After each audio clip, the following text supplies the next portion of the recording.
এই অসীম বিশ্ব ব্রহ্মাণ্ডে মানুষের মনে যুগে যুগে একটাই প্রশ্ন ফিরে ফিরে আসে, আমি কে? এই সৃষ্টি কেন? মৃত্যুর পর কি আছে? এই প্রশ্নের উত্তর খুঁজতেই জন্ম নিয়েছে বেদ, উপনিষদ, পুরাণ। আর সেই মহাপুরাণগুলোর মধ্যে এক গভীর, রহস্যময় ও আধ্যাত্মিক গ্রন্থ হল শ্রী লিঙ্গ পুরাণ। দর্শক বন্ধুরা, আজকের এই ভিডিওতে আমরা কোনো গল্প শুনব না, শুধু আমরা প্রবেশ করব সৃষ্টির গভীরে। যেখানে নেই শুরু, নেই কোনো শেষ, সেখানে বিরাজ করেন স্বয়ং মহাদেব। লিঙ্গপুরাণ আমাদের শেখায়, শিব কোনো মূর্তি নন, শিব হলেন চেতনা, শিব হলেন শূন্যতার মধ্যের পরম সত্য। আজকের ব্যস্ত জীবনে যখন মানুষ দিশেহারা, যখন সম্পর্ক ভেঙে যায়, মন ভরে যায় অশান্তিতে, তখন শিব বলেন, নিজের ভেতরে তাকাও। এই ভিডিওতে আমরা ধাপে ধাপে জানব লিঙ্গপুরাণ কি, কেন শিবলিঙ্গকে পুজো করা হয়, লিঙ্গ আসলে কিসের প্রতীক, আর মানব জীবনে এর অর্থই বা কী। চলুন তবে চোখ বন্ধ করে একবার গভীর শ্বাস নিন আর প্রবেশ করুন শিবতত্ত্বের জগতে। লিঙ্গপুরাণ কি, কেন এটি এত গুরুত্বপূর্ণ? শ্রী লিঙ্গপুরাণ হল হিন্দু ধর্মের 18টি মহাপুরাণের একটি। এই পুরাণ মূলত নিবেদিত ভগবান শিবের মহিমা, তত্ত্ব ও দর্শনের প্রতি। লিঙ্গপুরাণের রচয়িতাকে? পুরাণ মতে মহর্ষি ব্যাসদেব এই পুরাণ সংকলন করেন। তবে এটি শুধুমাত্র ইতিহাস নয়, এটি এক চিরন্তন সত্যের প্রকাশ। লিঙ্গপুরাণ 2 ভাগে বিভক্ত, পূর্ব ভাগ এবং উত্তর ভাগ। লিঙ্গ শব্দের প্রকৃত অর্থ কী? আজ অনেকেই লিঙ্গ শব্দটিকে ভুলভাবে বোঝেন, কিন্তু লিঙ্গপুরাণ স্পষ্ট করে বলে, লিঙ্গ মানে চিহ্ন, লিঙ্গ মানে প্রতীক। যেমন ধোঁয়া দেখলে আমরা আগুনের অস্তিত্ব বুঝি, ঠিক তেমনই এই জগৎ হলো শিবের লিঙ্গ।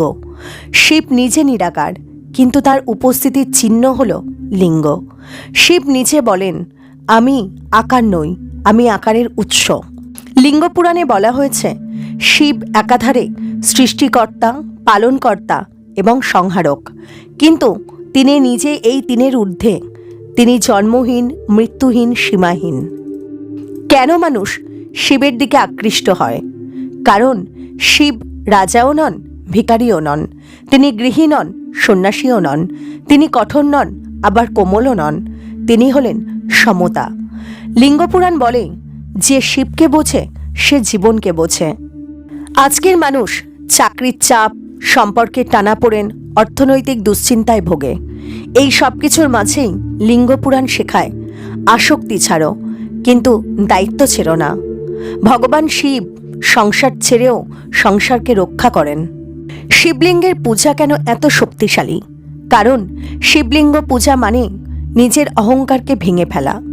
জল ঢালার অর্থ নিজের কামনা, ক্রোধ, লোভ ধুয়ে ফেলা। আর বেলপাতা মানে 3 গুণ, সত্য, রজ, তম, এইগুলি শিবকে অর্পণ করা। সৃষ্টির আদিতে তখনও এই জগৎ আজকের মতো ছিল না, না ছিল আকাশের সীমা, না ছিল সময়ের হিসেব।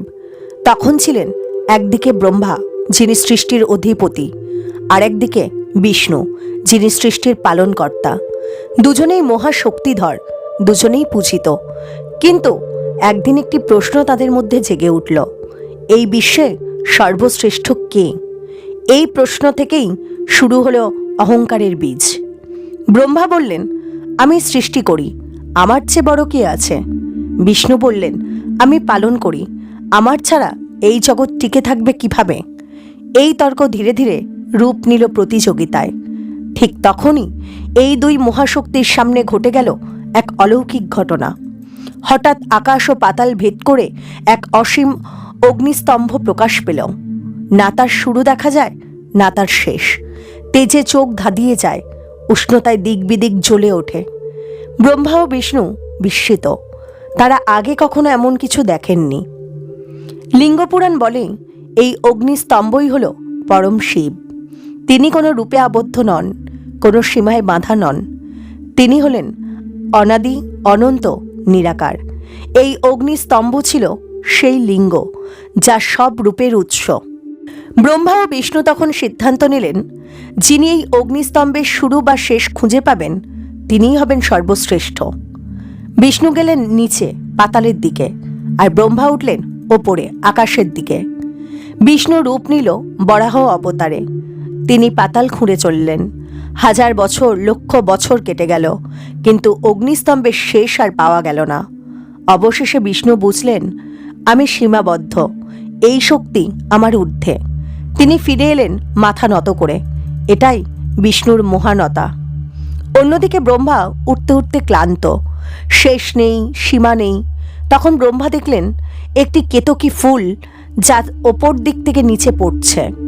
ব্রহ্মা সেই ফুলকে সাক্ষী করে মিথ্যা বললেন, আমি অগ্নিস্তম্ভের শীর্ষ দেখেছি। এই মিথ্যাই হলো অহংকারের চূড়ান্ত প্রকাশ। ঠিক তখনই সেই অগ্নিস্তম্ভ থেকে প্রকাশ পেলেন মহাদেব। তৃতীয় নয়নে আগুন, কণ্ঠে গম্ভীর বজ্রনাদ। শিব বললেন, হে ব্রহ্মা, জ্ঞান থাকা সত্ত্বেও তুমি মিথ্যে বললে। শাস্তিস্বরূপ ব্রহ্মার পূজা পৃথিবীতে সীমিত হয়ে গেল। কেতকী ফুল শিব পূজা থেকে নিষিদ্ধ হল। আর বিষ্ণুকে আশীর্বাদ করলেন, তোমার বিনয়ই তোমার মহত্ব।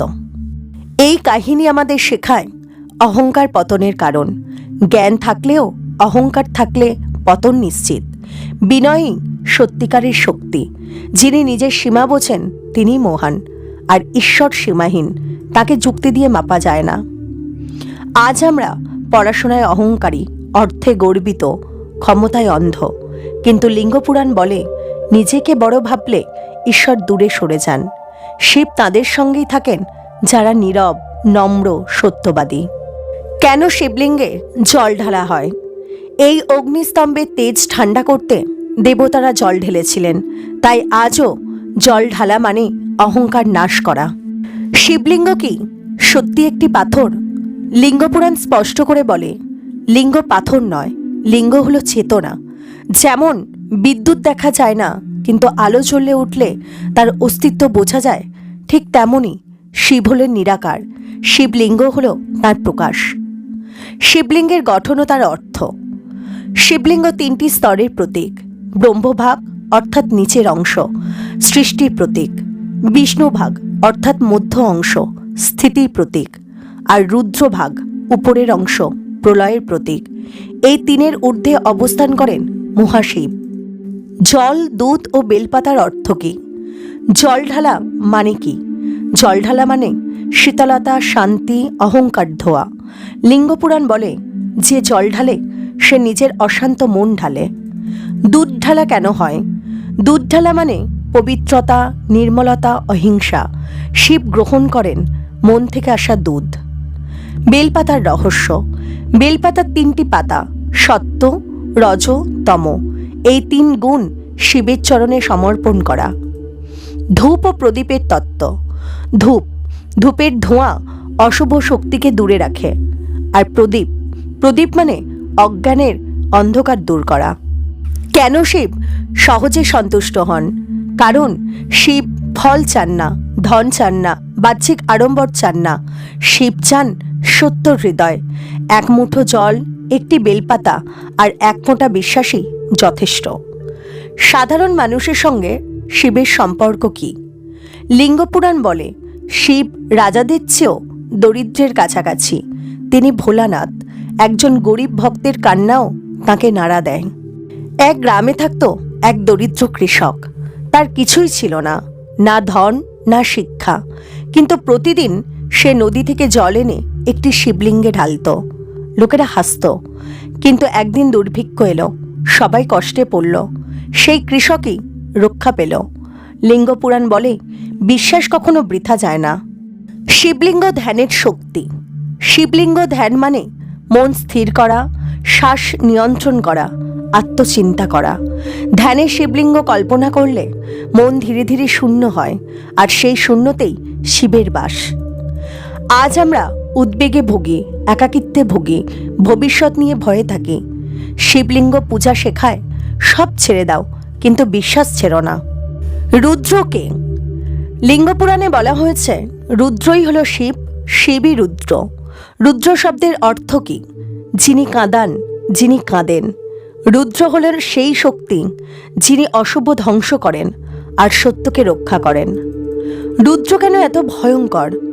মানুষ সাধারণত শিবের ধ্বংসরূপ দেখে ভয় পায়, কিন্তু লিঙ্গপুরাণ বলে যা পচে গেছে তাকে ভাঙতেই হয়। যেমন পুরনো গাছ না কাটলে নতুন গাছ জন্মায় না, রোগ না কাটলে শরীর সুস্থ হয় না। শিবের ধ্বংস মানে নতুন সৃষ্টির প্রস্তুতি। একাদশ রুদ্রের রহস্য। লিঙ্গপুরাণে একাদশ রুদ্রের কথা বলা হয়েছে।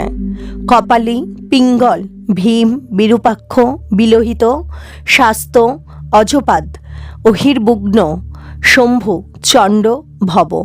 এই রুদ্রেরা হলেন ভগবান শিবের বিভিন্ন চেতনার প্রকাশ। শিবের বিভিন্ন অবতার। ভৈরব অশুভ শক্তির বিনাশক, ভয় দূর করার প্রতীক। নটরাজ নৃত্যের মাধ্যমে সৃষ্টি ও প্রলয়।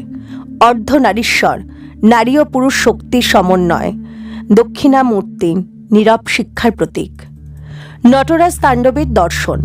নটরাজের নৃত্যে এক হাতে ডমরু অর্থাৎ সৃষ্টি, এক হাতে আগুন অর্থাৎ প্রলয়, এক পায়ে অজ্ঞান দমন আর এক হাতে আশীর্বাদ। লিঙ্গপুরাণ বলে জীবনও এক নৃত্য। প্রলয় মানে কি?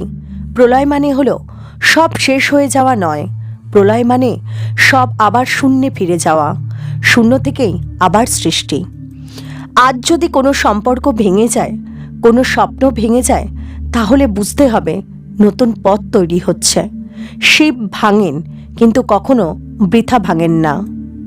রুদ্রধ্যান মানে ভয়কে মোকাবিলা করা, নিজের ক্রোধ, লোভ, অহংকার এই তিন শত্রুকে ধ্বংস করা। সৃষ্টির আগে কি ছিল?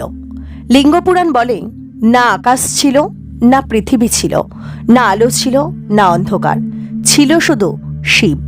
তিনি ছিলেন নিরাকার, নিস্তব্ধ চেতনা শক্তি। এই অবস্থাকেই বলা হয় মহাশূন্য। শিব কোনোদিন বলেননি আমি সৃষ্টি করব, তার ইচ্ছা মাত্রেই সৃষ্টি হয়। এই ইচ্ছাই হলো শক্তি। শক্তি ছাড়া শিব অচল, শিব ছাড়া শক্তি অন্ধ। শক্তির প্রকাশ আদ্যাশক্তি। লিঙ্গপুরাণে শক্তিকে বলা হয়েছে উমা, পার্বতী, মহামায়া। শক্তি আকাশ, বায়ু, আগুন, জল, পৃথিবী। পঞ্চভূতের সৃষ্টি। আকাশ মানে শব্দ, বায়ু মানে স্পর্শ, আগুন মানে রূপ, জল মানে রস, আর পৃথিবী মানে গন্ধ। এই পাঁচটি উপাদান মিলেই এই জগৎ। লিঙ্গপুরাণ বলে কাল শিবেরই আর এক রূপ। সময় কারোর জন্য থেমে থাকে না, যা জন্মায় তার মৃত্যু অবশ্যম্ভাবী। মহাপ্রলয় কি? মহাপ্রলয় মানে সব কিছুর বিলীন হওয়া। গ্রহ, নক্ষত্র, দেবতা সব ফিরে যায় শিবে। কেন প্রলয় প্রয়োজন? কারণ সৃষ্টি চিরস্থায়ী হলে অশুদ্ধ জমে যায়। প্রলয় হলো পরিষ্কার করার প্রক্রিয়া। আমরা ভাবি আমার কাছে সময় নেই, কিন্তু লিঙ্গপুরাণ বলে সময় তোমার কাছে নেই, তুমি সময়ের কাছে আছো। কালভৈরব ও ভয়।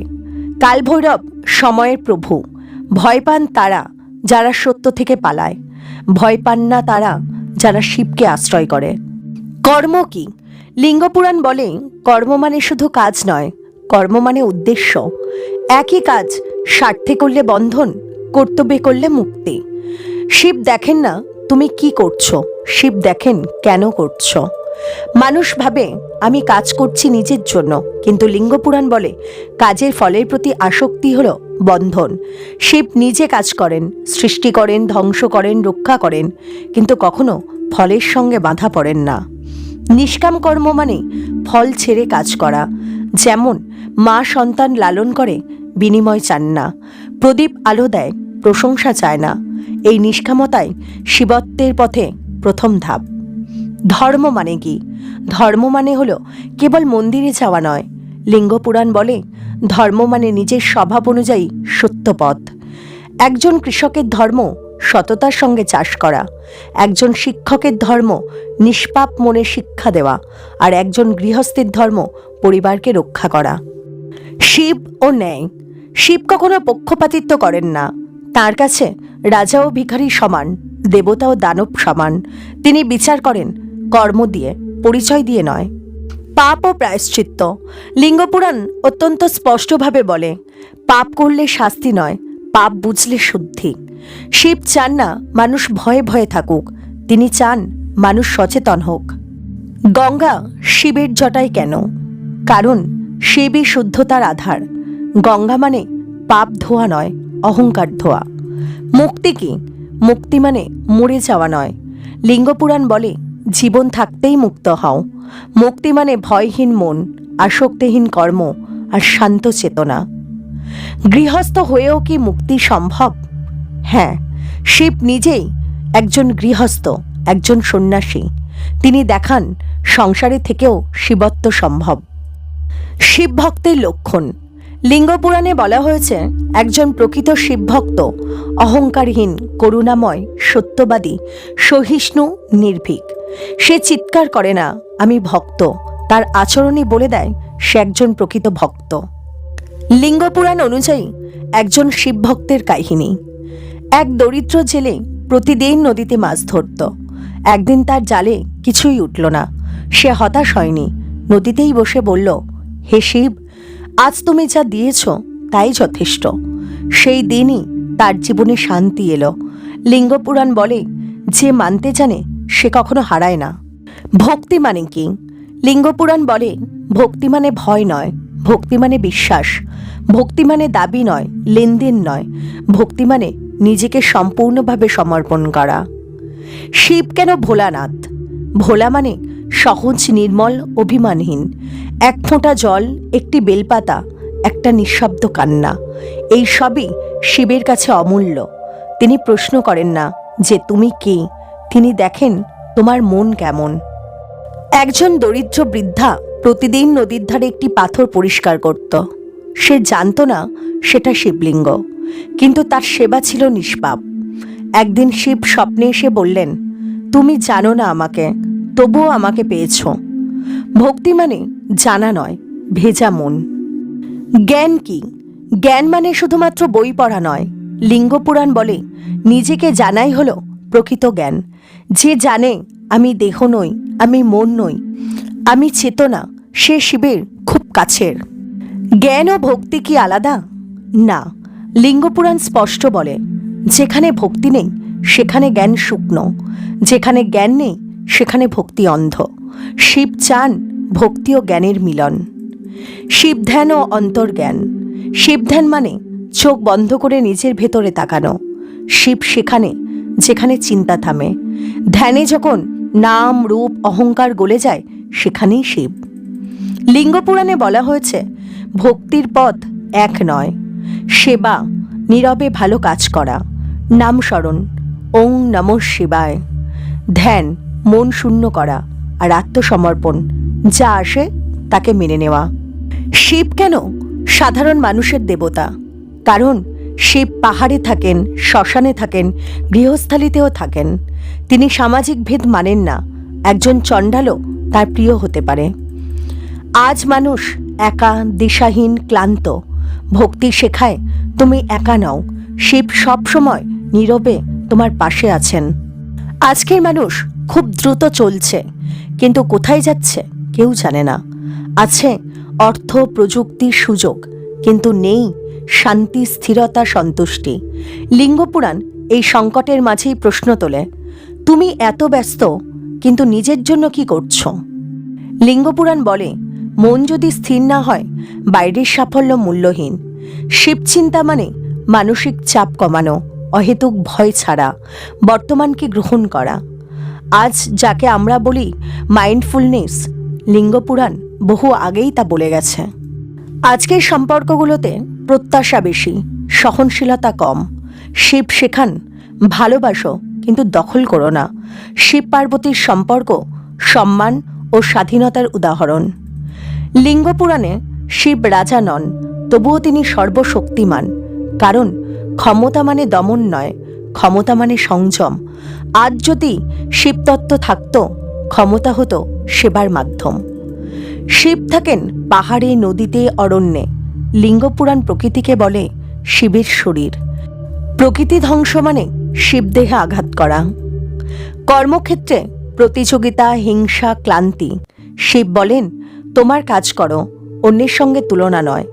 এই দৃষ্টিভঙ্গি মানুষকে ভেতর থেকে মুক্ত করে। শিবের কাছে জাত নেই, ধর্ম নেই, উচ্চ নিম্ন নেই। লিঙ্গপুরাণ বলে মানুষের পরিচয় তার কর্ম। এই ভাবনা সমাজে এলে বিদ্বেষ কমে। এক রাজা একদিন শিব ভক্তের ছদ্মবেশে রাজ্য ঘুরলেন। দেখলেন এক ঝাড়ুদার গভীর শান্তিতে কাজ করছে। রাজা জিজ্ঞেস করলেন, তুমি এত শান্ত কেন? সে বলল, আমি শিবের কাজ করছি, পরিষ্কার করছি। এই কথায় রাজা শিখলেন মর্যাদা কাজের মধ্যে, পদে নয়। শিবকে লিঙ্গপুরাণ বলে, শিব দূরে কোথাও নন, শিব আছেন তোমার ভেতরেই। তিনি মন্দিরের মূর্তিতে যেমন আছেন, তেমনই আছেন নিঃশব্দ নিঃশ্বাসে, আছেন কষ্টের চোখের জলে, আছেন শান্তির মুহূর্তে। শিব কোনো নির্দিষ্ট রূপ নন, তিনি চেতনা। লিঙ্গপুরাণ আমাদের শেখায় অহংকার ভাঙলে সত্য দেখা যায়। ব্রহ্মা বিষ্ণুর কাহিনী আমাদের শেখালো নিজেকে বড় ভাবলে পথ হারাতে হয়। ধ্বংস মানেই শেষ নয়। রুদ্রতত্ত্ব বলল, ভাঙা মানে নতুন হওয়া। কর্মই ভাগ্য। শিব বিচার করেন না পরিচয় দেখে, বিচার করেন কর্ম দেখে। ভক্তি মানে বিশ্বাস। শিব চান না বড় আয়োজন, তিনি চান ভেজা মন। সংসার ছেড়ে নয়, সংসার নিয়েই মুক্তি। শিব নিজেই গৃহস্থ হয়েও একজন যোগী। লিঙ্গপুরাণ আমাদের একটি সরল জীবন পথ দেখায়। কাজ করো কিন্তু ফল আঁকড়ে ধরো না। ভালোবাসো কিন্তু দখল করো না। বিশ্বাস রাখো কিন্তু অন্ধ হয়েও না। ভাঙলে ভয় পেও না, বুঝে নাও এটাই শিবের ইশারা। এই জীবন দর্শনই আজকের ক্লান্ত মানুষের ওষুধ। চোখ বন্ধ করুন, একবার গভীর শ্বাস নিন। ভাবুন কোনো রূপ নেই, কোনো নাম নেই, কোনো দাবি নেই, শুধু শান্ত এক উপস্থিতি। এই শান্তিটাই শিব, এই অনুভূতিটাই লিঙ্গপুরাণের শেষ কথা। আজকের পৃথিবীতে মানুষ খুব কথা বলে কিন্তু খুব কম শোনে। শিব শেখান নীরবতা। যেখানে নীরবতা আছে সেখানেই সমাধান জন্মায়। প্রিয় দর্শকবৃন্দ, যদি এই ভিডিওটি আপনার মনে সামান্য শান্তি এনে দেয়, যদি একটুও ভাবনার দরজা খুলে দেয়, তাহলে এই ভিডিওটিতে একটি লাইক করবেন, আপনার অনুভূতি কমেন্ট করে জানাবেন। আর যদি এমন ধর্ম, দর্শন ও জীবনের গল্প আরও পেতে চান, তাহলে চ্যানেলটি এখনই সাবস্ক্রাইব করে রাখবেন। আপনার একটি লাইক এই ধরনের কন্টেন্ট তৈরি করার শক্তি দেয়। শেষ করার আগে একটি কথা, লিঙ্গপুরাণ বলে, যে নিজেকে চিনেছে সে শিবকে চিনেছে। এই ভাবনাটুকু নিয়েই আজ আমরা এখানেই শেষ করছি। হর হর মহাদেব। ওং নমঃ শিবায়।